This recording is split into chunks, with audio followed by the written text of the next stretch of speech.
Welcome back to Croneo, created by Dr. Eevee. Let's make a Pokemon story. Not that complex to do, but it's probably the most important part of any Pokemon game. So without any further ado, let's get into it. For the most part. Naturally, if your game doesn't have a great story, sometimes they can give you a pass as long as the game itself is good. Are Andy, Sammy, and Sophie, who are all essentially a he, him, they, them, and she, her option, respectively. But they're fully customizable. Think the clothing options Which is the fun part. I do like that they added the whole customization things. For the purposes of this video, I will show Sammy to denote the player. The story starts with the Pokemon League's opening ceremony. As the player, you're witnessing it not from within the League building itself, where the League is housed, and the ceremony is being held, but from home, in the same town called Gosford, streaming the event. You couldn't afford the VIP tickets, but the live stream is free to watch. The chairman of the League, Taylor, welcomes everyone and thanks the League's sponsors. He passes over the microphone to Raid Shadow Legends, also known as the Pokemon Professor. He gives the usual speech about how the world is inhabited by Pokemon, while sending out his we all know the spiel that he studies the potential in Pokemon. He also announces the trainer startup program is officially open as soon as he gets back to his lab. Taylor proceeds to tease that maybe a budding trainer could defeat the champion. An older lady steps forward. Her name is Miriam, the champion of the Croneo region. She's like the Queen Elizabeth. To state that she looks forward to meeting any challengers that sign on this season. After that, Taylor announces that the new season of the Croneo League I just want to make sense for it to be Elizabeth, considering that's England and this is Scotland, but I'm just going off what I know. Receiving 5,000 Pokédollars from her. You then head to the Mom, it's lab. fine. You're actually the first to arrive. Barkley greets you before his daughter, Heather, enters it's behind the mom you. She in seems a not to game. be in a good mood, especially towards her father. Heather will be your rival. Because you arrived first, you get first pick. Your choices are Buttercup, Flamoo, and Platycroot. Before you even have a chance to think, Barkley says any of these can be yours for 5,000 Pokédollars. Both you and Heather are shocked by this. You can't afford Heather it, complains but barely. about it to Barkley. But he then turns to you and responds, "You didn't expect to have to pay, did you? What do you think this is? Professor Barkley's free Pokemon giveaway? You can't expect to get this is every other Pokemon Professor?" He then reassures Heather that she can get it for free since she's his daughter. But you, the player, have to pay the price or get out of Professor Barkley's sight. Let's go over what happens if you He is not a great man. Once the transaction happens, you actually get to select from the group of 3 before exiting the lab. You hear a shouting match before Heather storms out. She says that she's sorry if you heard any of that.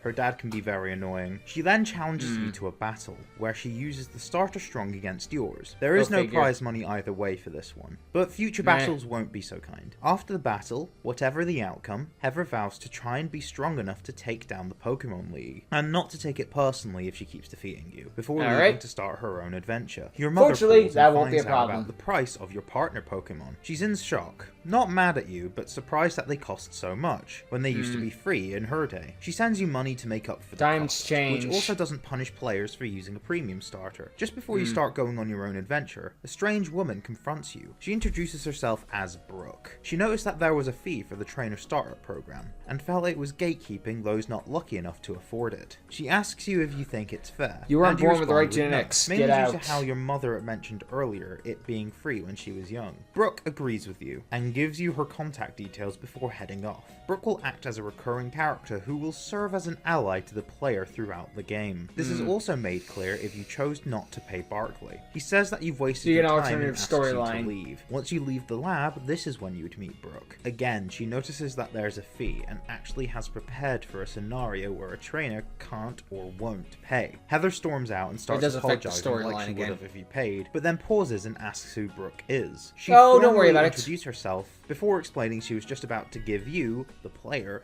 a starter for free. Heather said that she also refused, so wondered if she could have one too. Brooke agrees but tells Heather she should wait, since the player got here first. Heather agrees. Brooke apologizes in advance. Heather would be cool as a rival, just because I don't think we've had a female rival. This is because these starters well, Gen are, 6, but they gave you a lot of bootleg. rivals. As a result, although they form a main one triangle offensively and defensively, I can't speak for Paldea, they have differences in their type, or the Legends games, and number of stages. Your choices are between the fighting type Ocat, the flying type Falcoth, and the rock type Calcifera. All are two-stage monotypes, that evolve via friendship. Once you make your choice, Heather naturally picks the one that's strong against yours. Heather battles you in a similar manner to how I stated earlier, even with her final end speech being the same. Heather leaves to start her own journey, and Brooke gives you her contact details before she leaves herself. Your mother calls and is shocked to find out the price of the trainer startup program. This time you tell her what happened, and she seems fine with it, since she knows who Brooke is. By the way, I haven't mentioned what Heather's team will be yet, as I'll go over her full team in your final battle with her in the main story. Now you get to explore Gosford. You'll be able to shop for items and maybe even get some special items like the Amulet Coin or Soothe Bell if you're lucky. When you head towards the north exit, you stumble upon some money after that premium Think the scene in black and white, in a Cumula town, where Getsis is preaching to liberate Pokemon, except remove him, Team Plasma, and the liberating Pokemon bit. This time, there's a guy named Douglas instead, preaching about the fair treatment of all trainers, not just the financially better off ones. Essentially, he knows he's strong enough to at least be considered to be a gym leader. He's even been recognized as the best trainer of ground types in the region.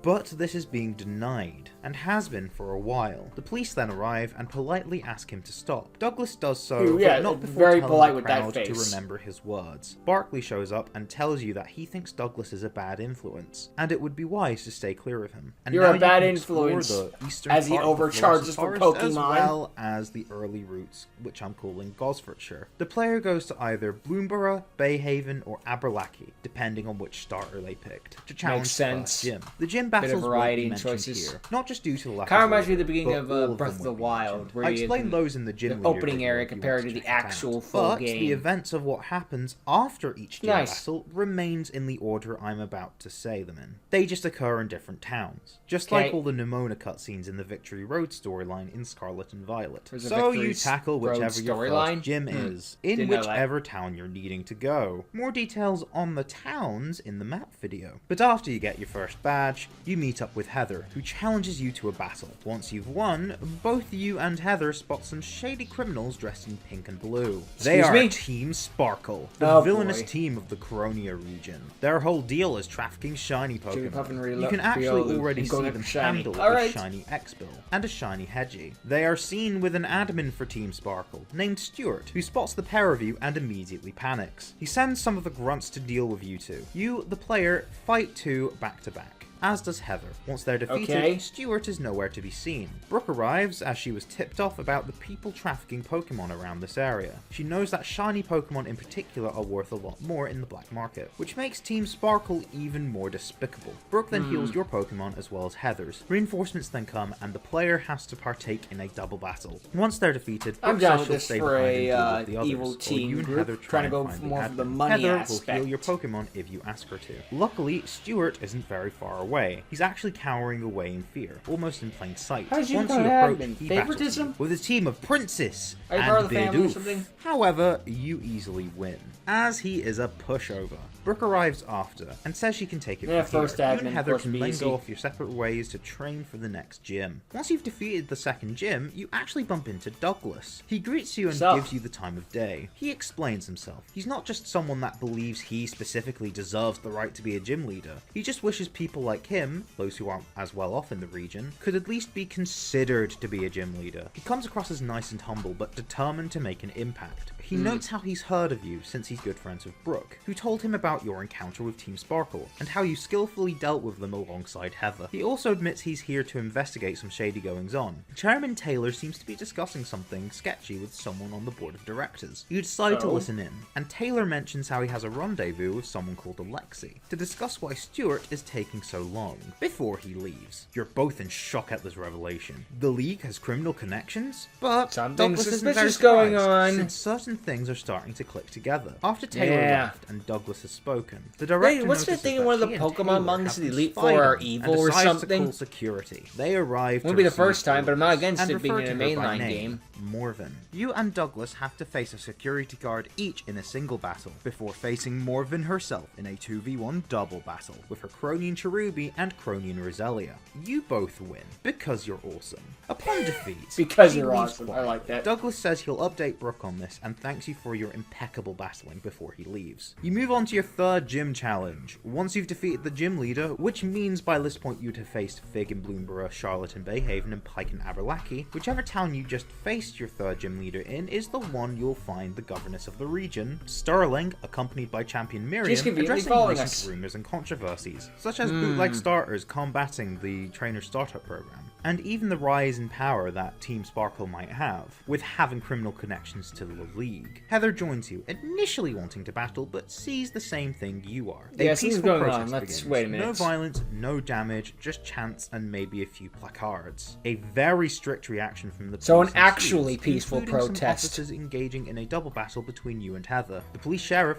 Rory, decides to battle you both as well, not realizing who you both are. Sending out his Cronian Mightyena and Cronian Watchog. Once he's defeated, Barkley shows up to bail you out. Heather tries to explain what happened, but her father's having none of it and leaves, not before telling you both to stay out of trouble. Heather heals both her and your Pokemon before she finally has that battle. The battle calms her down, but she's still a bit angry. She thanks you for having her back, and then you both leave. Once you return to Gosfordshire, you get two jackets, the thing over her This appearance is shoulder, meant to make you, the player, look in awe. After this, you head north. Anyway, we see the legendary. Awesome. Moving on. Freezington along the way, as well as the abandoned rig, before heading to your next gym town, Azamori. Once you're done with the gym, you see Douglas. The fabulous town. He's horrified about what he's seeing. A Team Sparkle admin, I am too, because I don't know what I'm terrorizing seeing. An old man. It turns out he hasn't paid the full amount to receive his shiny Scout. You then approach, and Mari isn't impressed. Pokeball. Douglas also states his outrage at what Team Sparkle are doing, only for the old man to be horrified, as all he wanted was a friend. But he didn't realize what Team Sparkle were truly doing.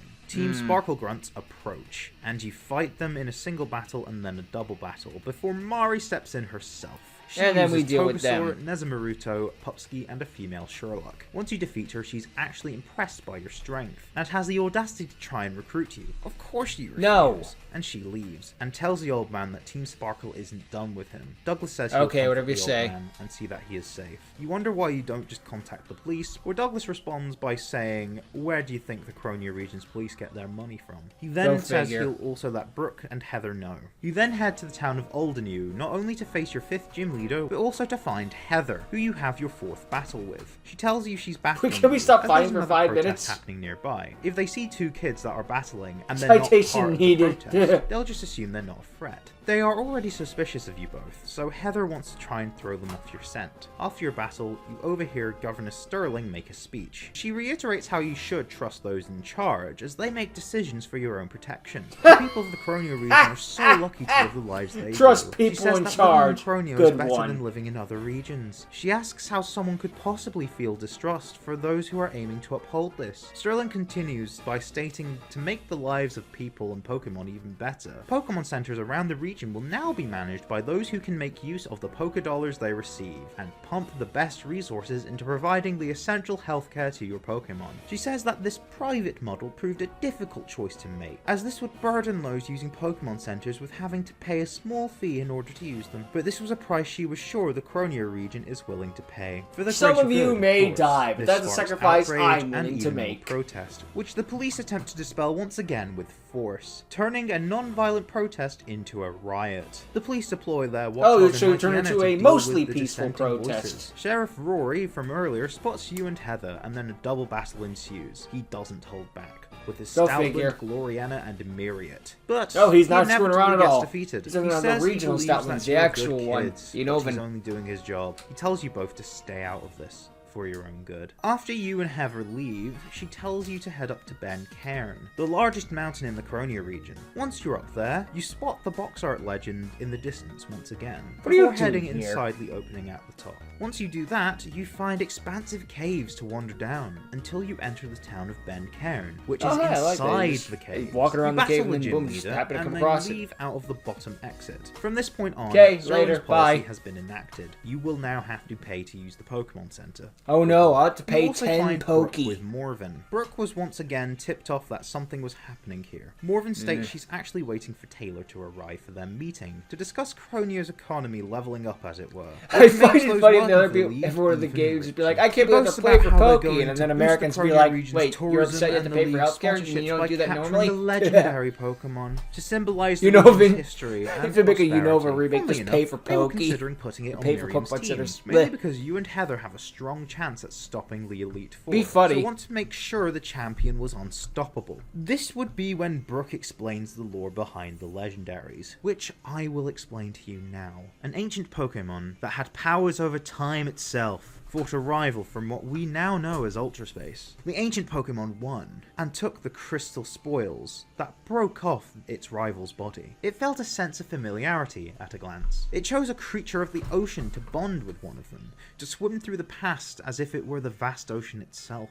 It chose a creature of the land to bond with another, since it would run towards the future like the many destinations it would on land. The last was a creature of the sky. The bonding process proved different to the others. However, it worked all the same. The creature looked over the present, a bird's eye view of the entire world and everything that happened within it. It roared a temporal frequency, not just to allow the bonding to occur, but to make these creatures immortal. Their role was to look over history, to see if this rival would ever return. Taylor arrives and says that they're too late, as the plan is already in motion. The legendary Pokemon will be theirs. Brook almost growls at Taylor, which he laughs at. Anyways, remember how at the very start, you could either pay the professor and get the premium starter trio, or refuse to get the bootleg starters. That choice impacts this very moment. If you did pay Barkley for your starter, Taylor says to Brook, if you're worried about your job, don't be. It's not as if you can do anything to stop us. But if you refuse to pay Barkley and Brook gave you a bootleg starter, Taylor instead says, as for you, Brook, don't think we didn't know you handed this young trainer a Pokemon off license. You are fired from the gym leader position effective immediately. Maybe your sister will be able to take over and finally reach her dream. And hopefully she'll be more loyal than insubordinates like you. After all of these cutscenes, regardless of what Taylor said to Brook, both you and Brook are challenged to a battle by Morven and Taylor. No matter how messed up it is, it's still you break the rules, so don't like it, but that's what happens. And Fryvern. Once you defeat them both, they leave, but not before Taylor hints to you that you'll likely find your next gym badge at Zampeton, where his formidable nephew is the gym leader. Brook reassures you that Sonny is actually fine, he's chill, he's not actually anything like his uncle. She also promises to coordinate an effort with Douglas and Heather to stop this catastrophe from happening. As Taylor said, you then head to Zampeton, the golf hub of the region. You battle Sonny and win. Outside the gym wait Heather, Brook, and Douglas. Heather says that the box legend has been ensnared by the leader of Team Sparkle. Douglas then says that they should all head to the Zeninsula immediately. Brook tells the player to stream everything when they get there. So you head across Loch Prass and head to the Zeninsula, south of Gosfordshire. Immediately, you see your friends being stopped by Team Sparkle. You have a 1v2 Here we go again. With the admins. Although, it's essentially a 1v1 double battle against Mari, since her team has been updated with higher levels and the unevolved Mon now evolving into Nezuken and Gracier,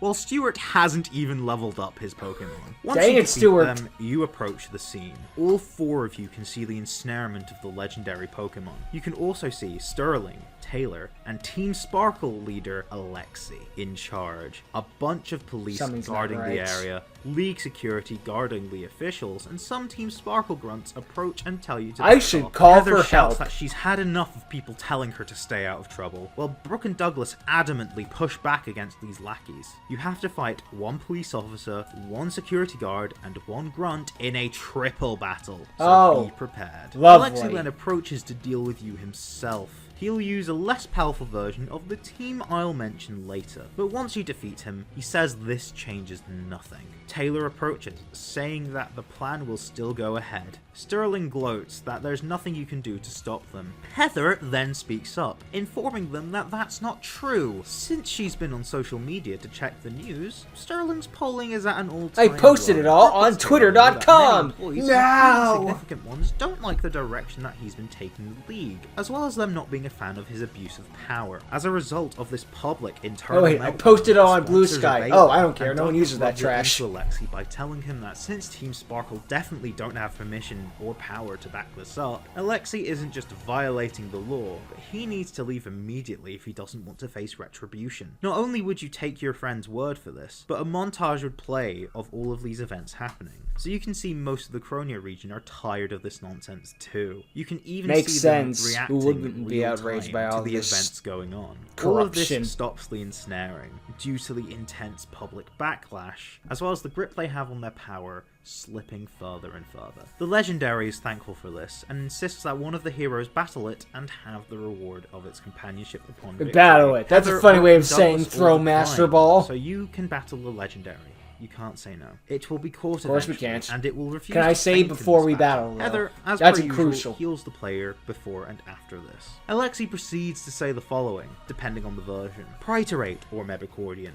The hindsight, or foresight, Pokemon. We could have used this Pokemon's knowledge of the past or future, and be able to use that to either learn from past mistakes of our predecessors, or to know all future possibilities and avoid all bar the successful ones. This would make us even more powerful. It's such a shame that this stupendous ability shall be wasted on a runt like you. And then a voice saying, couldn't agree more, Alexi, comes from behind the protagonists. The heroes turn around to see Professor Barkley. They're all stunned. Heather, in her fury, shouts, I knew you were a piece of work, Dad. You are as horrible a person as you are a father, which Barkley chuckles at. Ouch. Brooke realizes this all makes sense. For a scheme this They're all connected. involving all these League resources being used, an army of criminals deployed, and a shady government cover-up, they needed someone with the intelligence to plan it all. Douglas asks why a man of science would ever want to be embroiled in a scheme like this. Barkley responds with, money. That's what makes the world run. And he admits he doesn't study the potential Pokemon have in battle or in day-to-day life. No, he studies the potential for Pokemon to make everyone money. Brooke tells him that it's too late. The heroes have won, but Barkley has a sinisterly triumphant grin. He makes an almost grand speech about the safeguards he came up with for the Elite Four to fall back on, to delay the consequences and potentially still win it all, with laws being made, contracts being signed, permissions being forged, and research being backed up. Before he and the villains leave, he makes one final move, pulling out a gadget he'd been hiding the whole time, a modified snag machine, based on a machine developed in the Ore region, allowing him to steal the Legendary right from your hand. I thought I was going to steal our starter, but this is way worse. The villains leave with a final statement. Get your final gym badge from Dunport and challenge them at the League. You travel to Dunport and battle whichever gym leader is applicable to your playthrough, but then just after burn through this as Dunport, fast as we you head can. along Victory Road and full circle back to Gosfort. You head towards the Pokemon League, but before you enter, Heather confronts you one last time. Oh, she wants Heather, to make sure not which now. one of you should take them down. She knows both of you are strong enough, but whoever wins will get that last bit of training to be able to take them all down.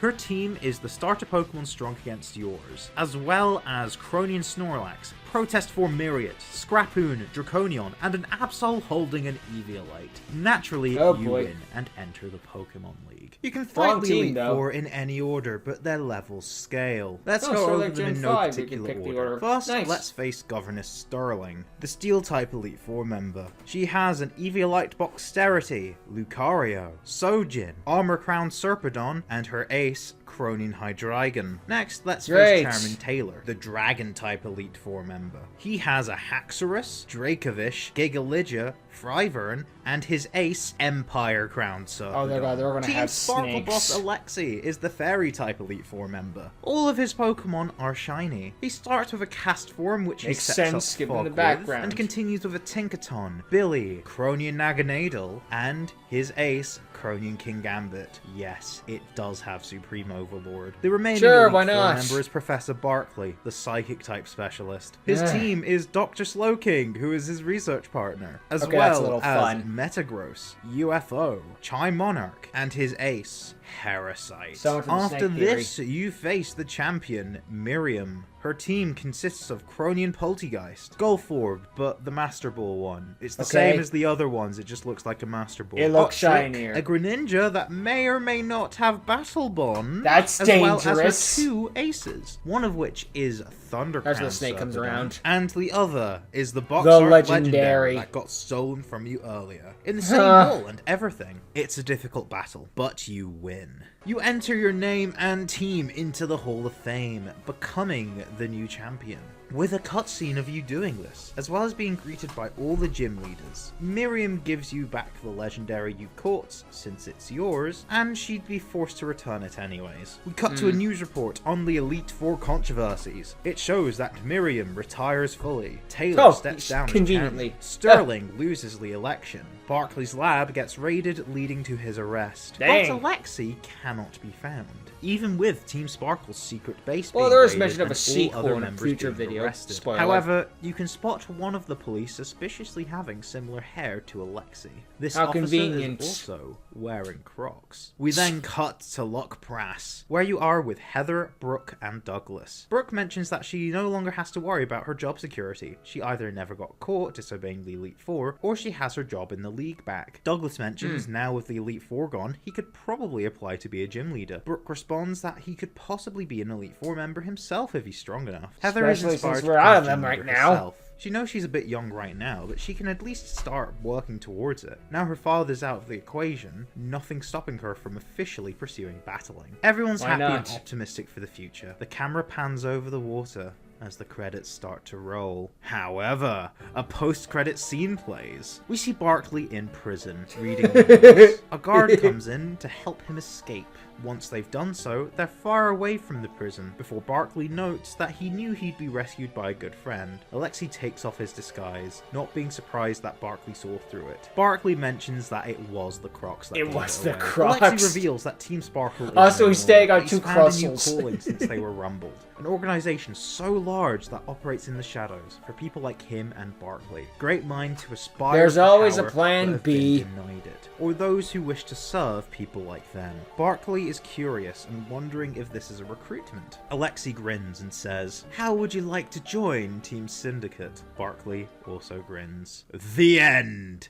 For now. And More like that's to be the story. continued. There would be a post-game, but the only notable things to mention are being able to catch Orpeth Eagle, which would be a side quest leading you to the Peninsula once more where you can encounter it. Again, you he did make a find sequel the game, so Reggies, it'd actually be a some sequel mythicals, story. and rematch the gym leaders, but they'll all have their own videos if they don't already. You would also finally get the chance to fight Douglas, his team consisting of Petion, Ursaluna, Cronian Crabominable, Male Sherlock, Croneo, and his ace, Cronian Luxray. It packs a mean earthquake, so be careful. There may be other stuff, but this is all I've come up with. If you've enjoyed this video, remember to like, comment, and I think that's a good story for a Pokemon game. It is very complex with a lot of moving parts in it, though, so I don't know how likely it would be that a Pokemon game would actually make it. But that's the glory of a fan region. Where you can get more make your own stories and be as complicated or simple as you want them to. There's nothing wrong with the simple story, but there's also nothing wrong with a bit more complicated story.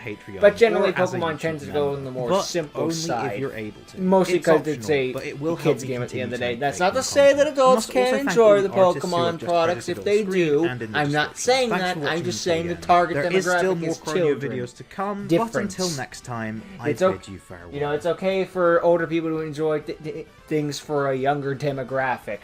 It's not inherently wrong. It's just, yeah.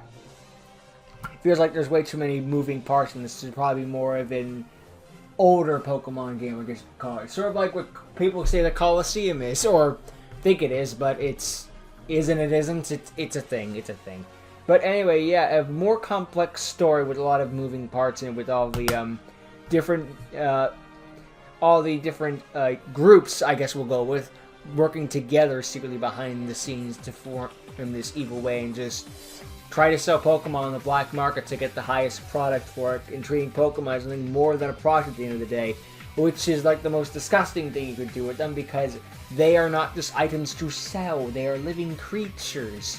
It's just disgusting. And then you make it the twist, like the Pokemon you got from the Professor potentially, that was just kind of going along with the whole system, which just adds an extra layer to the whole thing. Or if you went with the her back alley Pokemon, the side Pokemon, you're kind of part of Resistance in a way, although you're kind of screwing her over in the gym leader aspect, but she gets it back in the end anyway, and it's a way to rebel, you could call it.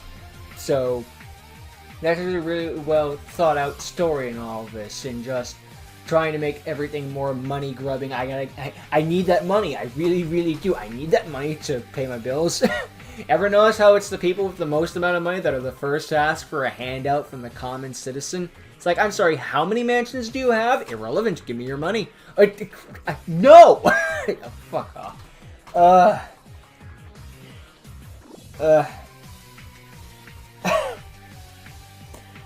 Oy. As an American, I have my own feelings with the whole privatized versus publicized healthcare thing, but that doesn't mean I like freaking paying monthly just so I can afford to live. There are arguments on both sides. I'm not saying I'd be able to win that argument or go on full on be like, come on. I'm not saying I wouldn't want healthcare for free. That's not what I'm saying. I'm just saying I know that there are sides to just like, let's not act like public healthcare is 100% perfect. It is not. But it is better than paying out the ham and the fist every single month just for them to go like, well, technically, you see, we don't have to pay you because it went on the subdivision here, like we're on it. Hey, how come I have to pay you every month no matter what? But the moment that, I need that money back, suddenly it's a problem. Ugh. And you know they find out a way out of not paying and whatnot. There's always some extra layer. But yeah. It is kind of showing off that power of corruption in government and coming into too much power. And sadly, the ending is actually pretty realistic. We're just like, everyone conveniently goes missing in all of that. And the only one that actually suffered any consequences goes to jail, gets let out by another one who mysteriously went missing. It's interesting how that happened. It's interesting how the ones in the most power just always manage to get out scot-free. It's, I wonder why that is. Ugh. Always believe in those in power, and I'll eat my foot.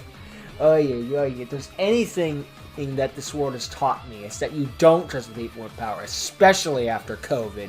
Like, if there were any thoughts in my mind thinking like, nah, we can trust the people. No. I refuse. Can they make good points once in a while? Sure. Does that mean I have to believe in them 24/7? No. But hey, that's just not even rebelling, that's having common sense. But maybe now we're going too far into some things, but this is the story being told, so I'm just following along with it. But anyway, yeah, it's a nice story in general, not just a Pokemon story, just in general, of people rising up against corruption, and now they have to fight back, and they just steal the legendary off you. It's just like, god damn it, and I gotta fight in the Elite Four. That's a nice little twist on it. Gotta fight the box art legendary in the final battle. I think Legends Arceus did that, from what I've heard from their final boss of having 7 frickin' Pokemon, or 8 was it? Either way, it was over 6. It's like, cheater! You can't do that! Well, too bad they did. It's a Legends game. They play by different rules. Oi. Anyway, yeah, Legends Arceus. I mean, I can't speak for, the new one. The ZA. Yeah, I forgot the name of it off the top of the head. But anyway, yeah, I guess that's the end of this video. So, good story, good work to Dr. Eevee, and getting all these teams and whatnot, and this is a nice Pokemon story they created, so not much else to say other than thank you for watching, hope you enjoyed, check out Dr. Eevee, like the channel description below, see all of you next time, later.